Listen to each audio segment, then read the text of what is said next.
Everybody's saying, the money changed you, the money changed you, the money changed you, the money changed you. Hello, I said broke, I never said humble. Back in 2020, Elsa Majimbo was literally flying high. Just a teenager in Kenya sitting on her floor, munching on Lays, dragging rich people, and somehow putting the entire internet in a chokehold. I hate taxes. Give me 20% of your money. Did you do 20% of the work? My salary? Hollywood was obsessed. High fashion brands were throwing bags of money at her. The biggest A-listers on the planet were literally living in her DMs. For a hot second, it genuinely looked like she was about to be the biggest creator to ever come out of Africa. I did broke Elsa, I got my money up, and I told everyone, hey. But somewhere along the way, everything changed. The exact same fans who blew her up started dragging her. The Hollywood calls completely dried up, and every new controversy was wilder than the last. What was supposed to be this magical overnight success story turned into an absolute public meltdown. And now, the girl who swore she was way too elite for social media comedy is right back in her bed, doing the exact same chip-crunching videos she tried to leave behind. Everybody's saying, the money changed you, the money changed you, the money changed you, the money changed you. Hello, I said broke, I never said humble. So how did the internet's favorite lockdown comedian go from Hollywood's newest star to fighting for relevance again?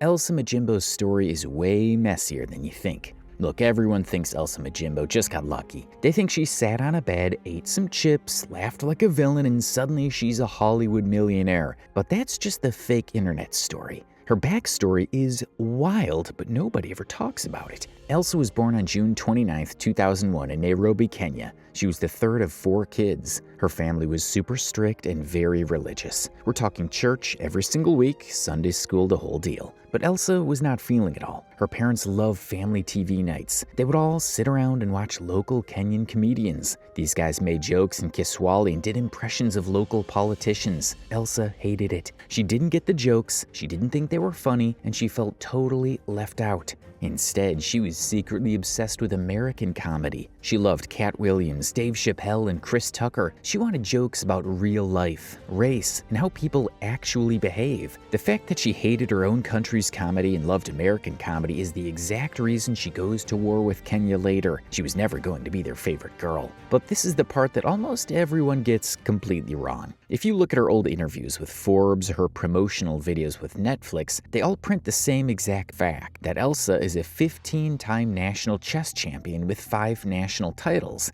Netflix even marketed her as the real-life Queen's Gambit. But guys, it was all a giant joke that Hollywood swallowed completely whole. If you actually look up her official profile on the World Chess Federation website, she has exactly 0 national titles, and she isn't even a professionally rated player. The 15-time champion crown was literally just a running joke she put on her Instagram bio for laughs. In real life, she was just an amateur who played in a couple of local high school tournaments. At the 2017 Kenya National Youth Chess Championship, she came in 4th place for girls under 16. And in another small school tournament, she tied for 2nd in a tiny section with literally 6 other girls. But because Western media companies love a good genius African prodigy storyline, they didn't do a single bit of background research. They just printed her joke as a literal fact. And Elsa just leaned right into it, posed for the posters, and cashed the Netflix checks. The entire Western entertainment industry got completely laid by a teenager from Nairobi with a funny Instagram bio. She didn't even have an official chess ranking, but she had multi-million-dollar executives treating her like Garry Kasparov. Yes. Checkmate. If that doesn't tell you everything you need to know about Elsa's ability to manipulate her own narrative, nothing will. She was always 5 steps ahead of the game. After high school, she tried to do what her parents wanted. She went to Strathmore University. Some people say she did accounting, some say journalism, but it doesn't matter because she hated it. Like at all. But then I've discovered that she stayed for literally 1 semester. One day, one of her random videos got 100,000 views. Elsa looked at her phone and said, "Yeah, I'm out." She quit school right then and there, and her parents completely lost it. They were thinking she ruined her life just for internet clout. But Elsa didn't care about the family drama. She packed her bags and walked out anyway. But here's what you might not know. Her comedy grind did not actually start during the 2020 lockdown, not even close. She actually started making videos all the way back in 2016. That means she spent 4 long years posting clips on Instagram entirely in the dark. Nobody in Kenya was watching her, nobody was liking her stuff, and she was basically talking to a brick wall. So by the time 2020 actually rolled around, Elsa was already totally over her own country. She was sitting on just a few thousand followers, mostly South Africans, and she already felt like Kenya hated her. And then the pandemic hit. What have I gained during quarantine? Weight. A lot of weight. We literally got locked inside our houses, but Elsa's numbers couldn't be caged. She put on those cheap sunglasses, grabbed a pillow, started crunching on Lay's chips, and it started happening. I miss you. That's a choice. I need to see you. Sounds like your problem, not mine. There were the money manifesto rants. Long before she ever saw a single dollar from Hollywood, Elsa was making short videos talking directly to an empty bank account. Money, money, money, money. One day it was there, the next it's nowhere to be found. I'm not broke or poor, I'm both. Money requires hard work, and I think I may be allergic. She would open up her phone, look at a balance of literally zero, and film satirical rants about how she was too elite to work a 9-to-5 job. I'm not going to apply for a job. I don't want a job. You're doing labor on purpose. She would literally tell us that hard work was against her religion and that the universe was going to drop a Ferrari into her lap anyway. If you don't spend your money, then who will? I'm practicing for being rich. It was like the universe was actually listening, because this exact same sarcastic, arrogant humor was what made her rich later on. While her own country was completely sleeping on her, the South African internet randomly stumbled across her page. They instantly fell in love with her dry, petty humor. They started sharing her clips, hyping her up, and they gave Elsa her very first real fan base. By the middle of 2020, Elsa's Instagram was over 2 million followers. She even went ahead to win a massive People's Choice Award for African Social Star. We won! We won! Okay, technically I won, but we're all winners. Thank you so much, guys. I won the People's Choice Awards. Her DMs turned into a literal Hollywood VIP party. Snoop Dogg was sharing her videos. Usain Bolt was laughing at her stuff. Miss Universe was a fan. Chrissy Teigen was publicly obsessed, and Lupita Nyong'o was writing her love letters online. While the West was treating her like an absolute goddess, the Kenyan internet, specifically KOT, Kenyans on Twitter, entered the chat with pure venom. They saw her blowing up globally and they were completely pressed. They flooded everything, saying her videos were low effort, basic, and straight up garbage. They argued that her chip crunching jokes didn't represent real Kenyan comedy at all. They wanted her humbled so badly. But Elsa was not the type to sit down and take it. She took this local beef into an all-out international war. People from Kenya were doing that, and they were bullying me on the internet, and they were hell-bound on my failure. It was so insane. It was absurd. The rest of the world was cheering me on. Kenya was praying for my downfall. She went on hashtag AB Talks, one of the biggest, most watched interview platforms in the Middle East, and completely disowned Nairobi. She told the host she had a horrible relationship with her hometown. She literally said she packed 2 bags, left for South Africa, and vowed to never ever go back to Kenya. When I got the chance, I packed my bags and I left immediately, and I never looked back. I'll go to see my family. She literally said that Nairobi was a place of deep negativity for her, and that she felt zero connection to the people there. As expected, the Kenyan internet went into a full meltdown. People were calling her an ungrateful sellout who used her African identity just to look exotic and quirky to Hollywood, only to dump her own people the second she got a taste of American dollars. But Elsa didn't back down. She claimed that the hate she was receiving wasn't even about her video, but as a result of pure colorism. She argued that because she's a dark-skinned woman, Kenya couldn't handle seeing her win on a global stage without bowing down and being humble. When I was 19, I moved out of Kenya. I'm Kenyan. I moved out of Kenya and left the country because there was a lot of colorism. There's just a lot of colorism in Kenya. I faced a lot of it when I blew up, but even before that, there was a lot of comments on, oh, you're so dark. Oh, look at that tint. Oh, she's so ugly. Why? Because she's dark. Like there was so much of that. And when that started happening, when I was blowing up, I was just like, I will never progress in this country with this kind of mentality. It's not even about, oh, I'm a victim, oh, me. It's not even about that. I am loyal to one thing, the bag. And girl, that argument set off a massive war. International fans were cheering her on, but back home they doubled down on their hate and anger for her. But while everyone was busy fighting online, the corporate world started to flood Elsa's bank account. By 2021, her brand deals were getting ridiculous. First, Rihanna's brand Fenty Eyewear signed her. Fenty.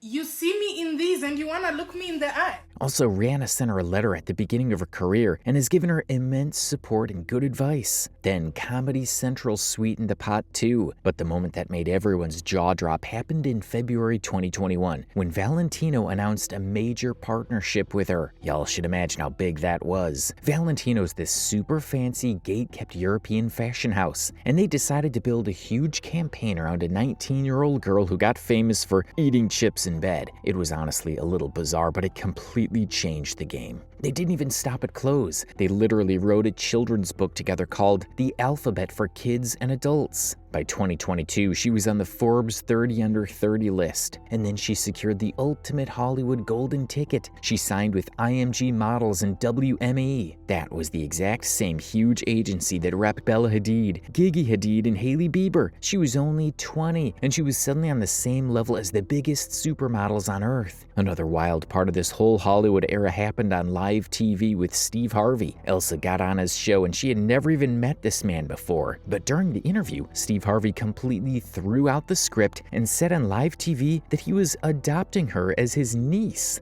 Now, this is what I'm gonna do to you. I'm gonna adopt you as my niece. I'm gonna give you my phone number. I don't care what you need. If you need anything, you need a place to go, you need some help, you need some advice, you wanna talk to somebody, you call me. This man literally gave her his private phone number right there on camera. He told her to call him for anything because he refused to let anyone in the business mess with her. He straight up told her he wouldn't let anything happen to her. It was pure madness. The industry built this massive wall around her so fast she couldn't even breathe. But when you climb that fast without putting in the actual groundwork, the drop is always brutal. And the exact relationship that was about to trigger her first major industry crisis was already developing behind the scenes. Because while Steve Harvey was making promises on American television, Elsa had already caught the eye of a literal runway legend. It was December 2020. Elsa was freshly viral, the internet's absolute favorite girl, and Naomi Campbell happened to be on vacation right in Nairobi. Naomi saw the insane hype, tracked Elsa down, and they linked up. Naomi instantly threw Elsa onto a private jet and flew her out. They spent the entire trip hanging out 24/7 like total besties. Naomi was so obsessed with the vibe that she even dropped a whole video on her own YouTube channel called A Day in the Life with Elsa Majimbo. And being Naomi, we are spending the day in the life with Elsa Majimbo in Nairobi, Kenya. During this exact trip, while they were living it up, Naomi looked at Elsa and proposed a massive idea. She said they needed to collaborate on a documentary about Elsa's life.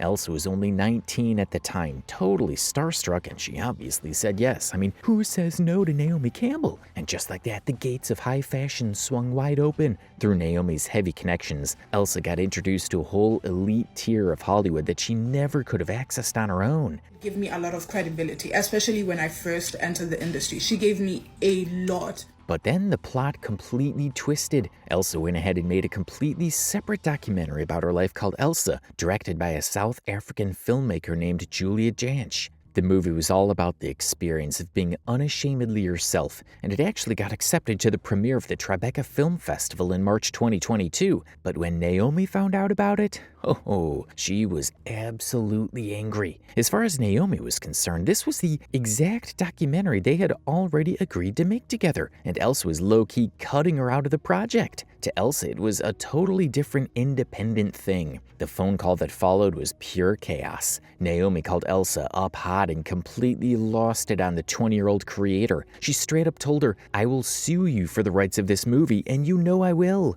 And then she was like, I'll sue you for the rights of this movie and you know I'll win, right? From Naomi's side, she felt completely used and blindsided by a newbie she just brought into the industry. Then Elsa spent almost a whole year desperately trying to fix the damage. She was constantly texting Naomi, sending apologies, and practically begging her for a response. But Naomi gave her absolute freezing radio silence. And while Naomi was ignoring her, Elsa's phone completely stopped ringing. Gigs she thought she had locked in just vanished into thin air. Big luxury brands stopped answering her team's emails. She was trapped in this absolute nightmare where her career was dying behind the scenes, and she had zero clue why it was happening. But it wasn't an accident. Let me go, because also having someone like Naomi Campbell not liking you in the industry is not a good thing. So Elsa was completely stuck in the dark, watching her Hollywood momentum dry up until she finally got the real behind-the-scenes tea. Edward Enninful, who ran British Vogue at the time, meaning he was the ultimate fashion gatekeeper,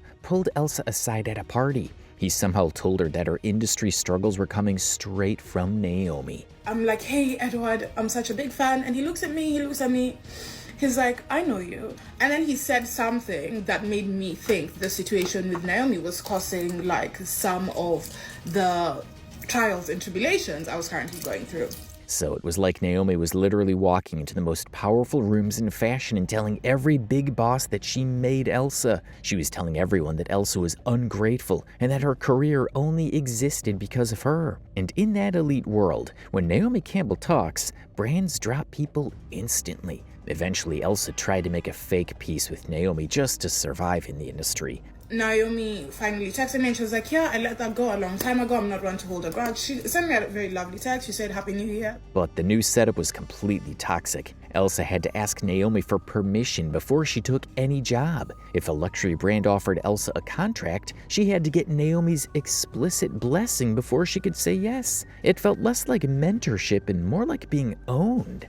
So after that happened, every single step I made, every single move I made, I told Naomi. Every single thing I did, I told Naomi.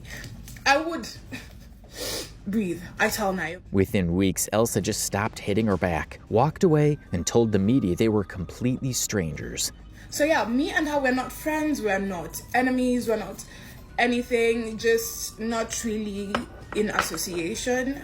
So we're just strangers. It was actually later in February 2024 when she finally snapped, got on TikTok, and dropped that crazy 9-minute video exposing everything Naomi did to her that we got to know all of this. And these revelations were completely crazy, blowing up Naomi's image as a supportive mentor. The internet went into a complete frenzy. But Naomi's camp handled it entirely behind closed doors. Naomi never said a word to the press. Instead, Elsa claimed Naomi's team threatened to sue her again and threatened to publicly leak private screenshots of their old text messages. And this is where it kinda gets incredibly dark. Those private texts were from a time when Elsa first moved to LA and went to Naomi desperately begging for help because older, powerful white executives in Hollywood were trying to sleep with her. Elsa went to her mentor for safety, and Elsa claimed Naomi turned around and used that trauma as blackmail leverage to quiet her down. On the flip side, Naomi's team was likely holding those texts to prove Elsa wasn't telling the whole truth about their relationship.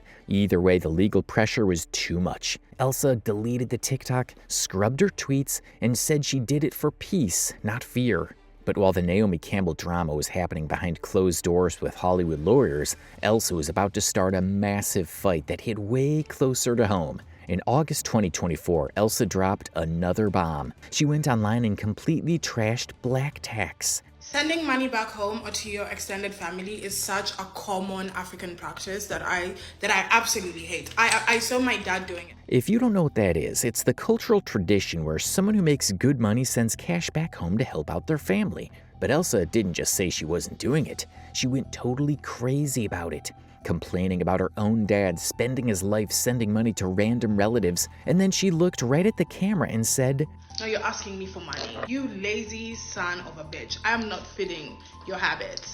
I'm not fit. Clearly, you're too lazy to be alive. I will let you starve." Some people actually defended her, saying family members can definitely get too entitled and lazy. But the other half of the internet was furious. People called her out for being completely out of touch, arrogant, and acting like she forgot where she came from. For a lot of her original fans, this wasn't just a bad opinion, but felt more like a slap in the face from the girl who used to make them laugh from her bedroom.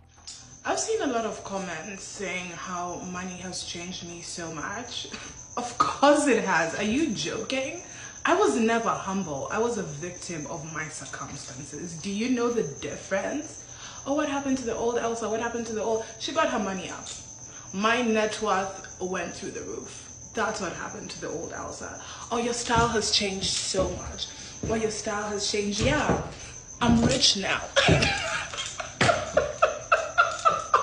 Even the laugh is rich. And this is where things really started to go downhill. Now, usually when an influencer gets canceled like this, they do one of two things. They either vanish for 2 weeks and post a crying apology video, or they delete their accounts and go totally quiet. But Elsa Majimbo chose option 3. She looked at the giant mess she just made, and she decided to make it worse. Instead of saying sorry, she started posting video after video, just laughing at her haters. You know, a notification just popped up and someone was saying, oh, so many people, I don't understand why so many people are hating on Elsa Majimbo since her rebrand. People have been hating on me? And the worst part is, it's been going on for months. I had no idea. She flexed her expensive clothes. She made it clear she didn't care about their feelings. She literally said, yes, the money changed me. Why do you think I got it? So many people are shocked that money has changed me. First of all, I'm surprised you're surprised. Second of all, are you new here? Are you actually new here? I have been saying since the beginning of time that money will change me. How many times did I say, this is not me, I can't afford who I am. Wait till I get money. You're going to see the real true monster inside. And that's exactly what I did. I'm not a liar. I'm not a liar. I said money will change me, and that's exactly what it did. Now look, it sounds like a cool comeback. It's like a mic drop moment for someone who grew up poor and made it big. But if you look at her follower count during this exact week, things were getting dangerous. The regular fans who liked her during COVID weren't laughing anymore. You know, they say when you escape people's validation, that is when you become truly free. I have lost 200,000 followers, roughly 200,000 followers in the last few weeks. People called her arrogant, out of touch, and a total sellout. But Elsa didn't care. At least she acted like she didn't. Because behind the scenes in late 2024, Elsa was trying to run away from her past. She didn't want to be the funny girl in her bedroom anymore. She wanted the luxury fashion deals. She wanted the elite Hollywood parties. She wanted people to see her as a top model and a big-time movie director. You know how people say I'm not humble and like I'm very proud? Well, I am here to prove you right once more. Life-size drawing of myself, not even a photo drawing, like it was done. But turning your back on the people who made you famous is a massive risk. Because if Hollywood doesn't want you, and your old fans hate you, where do you go? So by the end of 2024, Elsa was in a very lonely spot. She was trying to build a wall between her old life and her new life. But the internet never forgets, and they were just waiting for her to mess up again. And oh boy, she did. Just as she was trying to act like a fancy Hollywood star, her real life started falling apart. While Elsa was busy fighting everyone in her comments section, she was dating a guy named DJ Hakeem. For a moment, everything seemed totally fine. Until she took a trip to Miami for a big event. So Elsa's backstage getting ready. A male staff member comes up to her to put a microphone on her clothes. But according to Elsa, this guy completely crosses the line. He touches her inappropriately. He goes in with me, he lifts up my dress, because I thought he was going to leave me and go. He lifts up my dress and then he mics me from my... So I'm like, oh my God. I was like, did this guy just lift up my dress and grab my... Elsa is furious and she's shaken up. So who does she call? Her boyfriend Hakeem. You'd think he would be mad, right? You'd think he'd want to protect his girl. Nope, this guy did the exact opposite. So I call him and I tell him, oh my goodness, this and this happened with this guy and how the he do that? Like, how dare he? And the first thing he says is like, do you think maybe he thought you were flirting with him? That's why he behaved that way. Instead of standing up for her, he literally looked at her and asked if she thought she was flirting with the guy. Yeah, he basically blamed her for getting touched by a stranger. Talk about a massive red flag. Elsa didn't play around. She didn't even hesitate and dumped him right then and there on the spot. Is I am going to hang up this phone. And you will never hear from me again. You will never see me again. You will never get a chance to smell me again. It will be like I never existed. And I hung up the phone, and true to my word, he has never, to this day, had even a from me. But Elsa, being Elsa, didn't just dump him in private. She went straight to TikTok and exposed the whole thing. And look, the internet actually backed her up on this one. The majority agreed Hakeem was entirely in the wrong. But if you thought she was going to lock herself in her room and cry over her ex, think again. Elsa went on a wild dating spree through the rest of 2024 and 2025, and she later made a whole unhinged video bragging about how messy it got. First, she dated a stockbroker. He seemed rich and perfect until he got arrested for insider trading literally right after their very first date. Number one is a stockbroker. We went on one date and then he got arrested for insider trading. So I didn't really keep up, but I'm 99% sure he's in prison right now. Then she dated an NBA doctor, but she claimed his kisses were so bad they made her feel physically sick. Like, she literally told us all that there was absolutely zero attraction and she couldn't stand it. What's our business with that, though? An NBA doctor. He's a neighbor of mine, actually. I went with him a couple of times, and I don't even mean this in a bad way, but I just wasn't into him. Like, this guy would kiss me and I would literally get sick. But guys, if you think the bad kissing doctor was the end of the madness, you should think again. It never ends with this lady, because Elsa's 2024 dating list reads like a completely crazy reality TV show. Right after her doctor, she moved on to an NFL lawyer from Orange County. On paper, he sounds like a catch, right? Nope. Elsa exposed him too, calling him a total suffer boy who was doing way too many drugs for her liking. Number three, another guy in sports. He was an NFL lawyer. He was from like Orange County. He was like a suffer boy kind of vibe. Yeah, so he used to do a lot of drugs. Holy shit, he did so many drugs. And then came the real estate guy. She started seeing this guy who sold houses, and she straight up admitted that the entire relationship was pure poison. It was completely toxic, totally on again, off again, and they did nothing but scream and argue every single day until they just stopped talking altogether. And me and this guy, oh my god, we had the most toxic relationship. Like, on and off, on and off, on and off, and we would fight so much. The only normal guy on the list was this sweet man named Fidel that came to LA for work. Fidel. Me and Fidel would have been my boyfriend, but he came to LA to work and then he moved back to Argentina. Elsa actually liked him, but the universe said no to her having a happy relationship. He had to pack his bags and move all the way back to Argentina. So Elsa was flying around LA living this wildly chaotic dating life. She was giving interviews calling the LA dating scene an actual apocalypse. And then came the absolute breaking point, which was the body oil rants. She started this bizarre trend where every single video is just her pouring massive amounts of expensive body oil and perfume all over herself while complaining about poor vibes. She would sit there completely drenched in oil, rolling her eyes at the camera and talking about how she couldn't breathe the same air as regular people. It became a massive meme, but a bad one. People started parodying her, making fun of how greasy she looked, and pointing out that she had officially run out of content. Summer 2021.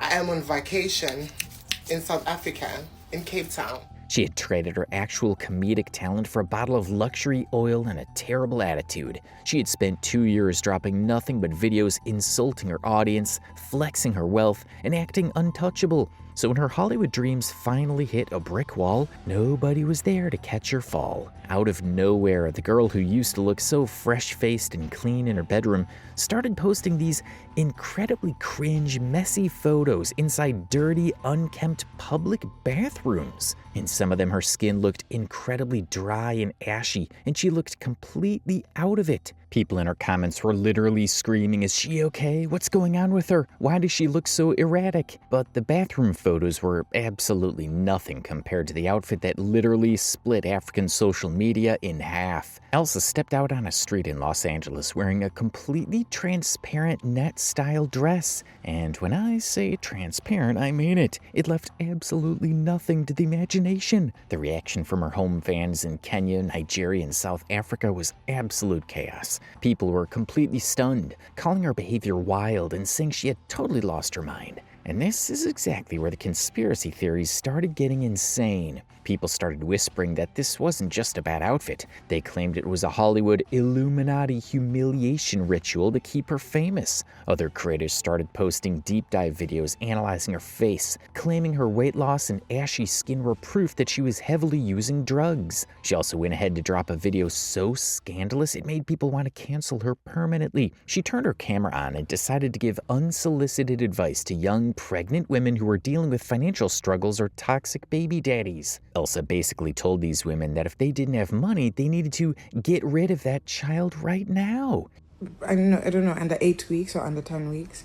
If you're pregnant right now and the guy who's supposed to be the father doesn't like you, if you're not financially stable, if you're too young, if you want a career, if you want a real career, get rid of that child.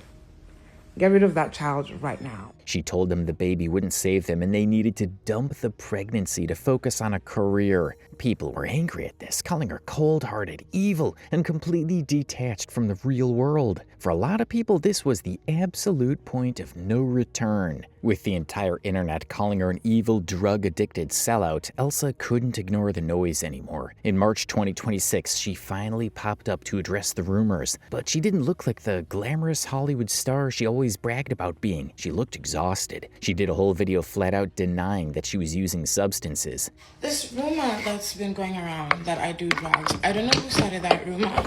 I don't know why they started it. I don't know what gave them the impression. But I have said this so many times, and I've said it multiple times, and it's even known like around Hollywood. And people who know me, like, they know I don't even drink. It's not a fair judgment to put on someone just because I don't come on the internet and laugh every day. Doesn't mean I'm on drugs. It just means I don't want to be on the internet and I don't want to laugh. She claimed she didn't even drink and that she was just a secretive, quiet introvert who preferred staying home. I'm an introvert. A lot of you guys don't know this, but I'm an introvert and I like to stay home. I like to be by myself. That's just who I am. But people didn't buy the shy introvert story for 1 second. Why? Because at the very end of that exact video, she plugged her new self-directed film called Diary of a Hollywood Playboy. That being said, I'm going to be dropping my next movie tomorrow, so make sure you watch it. I'm going to go do some art, but this is what I wore. Watch out for my movie tomorrow. It's called Diary of a Hollywood Playboy. It's about playboys in Hollywood. Critics immediately called her out, saying she was using the massive drug rumors as clickbait just to get views on her movie. But the movie didn't get the Hollywood buzz she wanted. The views weren't hitting, the red carpets weren't calling, and the hype was completely dead. And that brings us to April 2026, the ultimate act of pure desperation. Just weeks after trying to act like a serious Hollywood filmmaker who is too elite for social media, Elsa did a complete 180. The girl who proudly swore she would never do comedy again because she hated being a jester, suddenly unretired. She jumped back on TikTok, put on the sunglasses, and started making her old lockdown-style bedside videos again. Everybody's saying, the money changed you, the money changed you, the money changed you, the money changed you. Hello, I said broke, I never said humble. On the outside, I was hungry. On the inside, I was privileged, rich, a billionaire, wealthy, spiritual nepotism. Yes, the money changed me. Why do you think I got it in the first place? But the internet saw right through it. The comments section became an absolute bloodbath. People were roasting her left and right, and she spent 2 years trying to act above her fans, but she had to come crawling back to the exact bedroom skits she looked down on just to pay her bills. Wanting a mansion makes me materialistic. Call me Carter. If wanting a Rolls Royce makes me materialistic, then my skin is made of leather. If wanting to be on a private jet makes me materialistic, then I identify as a dress. You're not materialistic. Congratulations. I am. I am. And no, these aren't throwbacks. So did the money and fame completely ruin Elsa Majimbo, or did she just learn the hard way that Hollywood is a lot meaner than the internet crowd she left behind? Well, the old Elsa is back. Let's see for how long she stays. Spend your money. Spend your money. If you go broke, make more.